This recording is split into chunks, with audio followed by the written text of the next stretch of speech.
მე არ მსურს საქართველოს რუსეთთან დაახლოება ვიხილო. ეს სიტყვები სენატორმა მარკო რუბიომ ამერიკის ხმას უთხრა თვეების წინ, მაშინ როდესაც საქართველოს პარლამენტმა მიიღო ეგრეთ წოდებული უცხოეთის აგენტების კანონი და საქართველოში მასშტაბური პროტესტი მიმდინარეობდა. ახლა უკვე სახელმწიფო მდივნის პოსტზე წარდგენილი კანდიდატი მარკო რუბიო სენატის წინაშე წარდგა და სენატორების შეკითხვებს 5 საათის განმავლობაში პასუხობდა. მან რუსეთის, ჩინეთისა და ირანის შესახებ ძალიან ბევრი საუბრა, ხაზი გაუსვა ამერიკის პარტნიორობისა და ალიანსების მნიშვნელობასაც. სენატორები კი, რომლებიც ამ შეხვედრის შემდეგ ამერიკის ხმას ესაუბრნენ, ამბობენ, რომ საქართველოში არსებული ვითარება შემაშფოთებელია და ის ამერიკის ყურადღების ცენტრში დარჩება.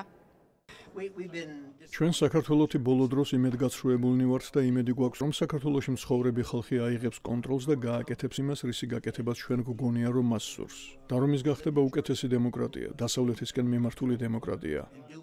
სამწუხაროდ საშუალება არ მოგვეცა მოსმენისას საქართველო განგვეხილავ. ვფიქრობ, ეს ის საკითხი, რომელიც მომავალში უნდა განვიხილოთ.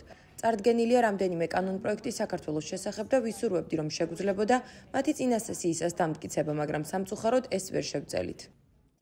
ჩვენ ძალიან შეშფოთებულნი ვართ საქართველოში ყველა დემოკრატიული ნორმის წაშლით. ეს ძალიან გვაწუხებს. ჩვენი კომიტეტის წევრები, რომლებიც ევროპაზე არიან ფოკუსირებულნი, ამ თემაზე ხშირად საუბრობენ. და ეს უკუსულად ძალიან შემაშფოთებელია. კონკრეტულად რა უნდა იყოს ამ ადმინისტრაციის პოლიტიკა, რომ ეს შეაკავოს და ეს ქცევა შეზღუდოს, ამას მომავალში ვიხილავთ. მართალია კანდიდატებს სენატი ამტკიცებს, მაგრამ ჩვენ გვქონდა შესაძლებლობა გავსაუბრებოდით რესპუბლიკელ კონგრესმენს ჯო უილსონსაც, რომელმაც თქვა, რომ მარკო რუბიოს პირადი და პროფესიული გამოცდილება მიუთითებს იმაზე, რომ მას აუცილებლად სწორად ესმის და სწორად გაიგებს, სწორად აღიქვამს იმას, თუ რა ხდება ახლა საქართველოში. კონგრესმენს ისიც ვკითხეთ, თუ უშუალოდ რა უთხრა არჩეულ პრეზიდენტს დონალდ ტრამპს, მაშინ, როდესაც ის მას საქართველოზე ესაუბრა. მე ნამდვილად დარწმუნებული ვარ, რომ რესპუბლიკელები და დემოკრატები მტკიცედ იდგებიან ქართული ხალხის გვერდით. მე თვითონ ძალიან მოხარული ვარ, რომ ვავრცელებ ინფორმაციას საქართველოს ლეგიტიმური პრეზიდენტის სალომე ზურაბიშვილის შესახებ. ისევ და ისევ ჩვენ გვსურს თავისუფალი და სამართლიანი არჩევნების საქართველოში. ნამდვილად არსებობს მსგავსება. სახელმწიფო მდივნობის კანდიდატ მარკო რუბიოს ოჯახი თავად გამოიქცა კომუნისტური ქვეყნიდან. მას კარგი აღქმა აქვს იმისა, თუ რამდენად მნიშვნელოვანია თავისუფალი და სამართლიანი არჩევნების ქონა. და მასზე უკეთესი სახელმწიფო მდივანი საქართველოში თავისუფალი და სამართლიანი არჩევნების ასახალისებლად ვერ გვეყოლებოდა. იგივეს ვიტყვი დონალდ ტრამპზე, რომელიც ის ადამიანია, ვისაც მთელ მსოფლიოში სურს თავისუფალი და სამართლიანი არჩევნები.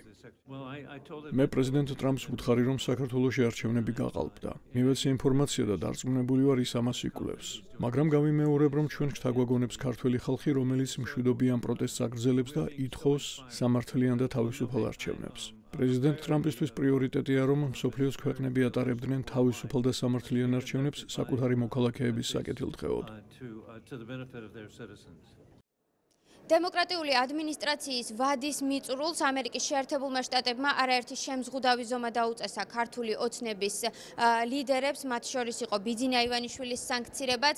ამერიკის ეროვნული უშიშროების საბჭოს წარმომადგენელი მაიკლ კარპენტერი ამერიკის ხმასთან საუბარში ამბობს, რომ ამ ადმინისტრაციამ ძალიან მტკიცე და მკაცრი პოლიტიკა დაუტოვა ახალ გუნდს საქართველოსთან დაკავშირებით.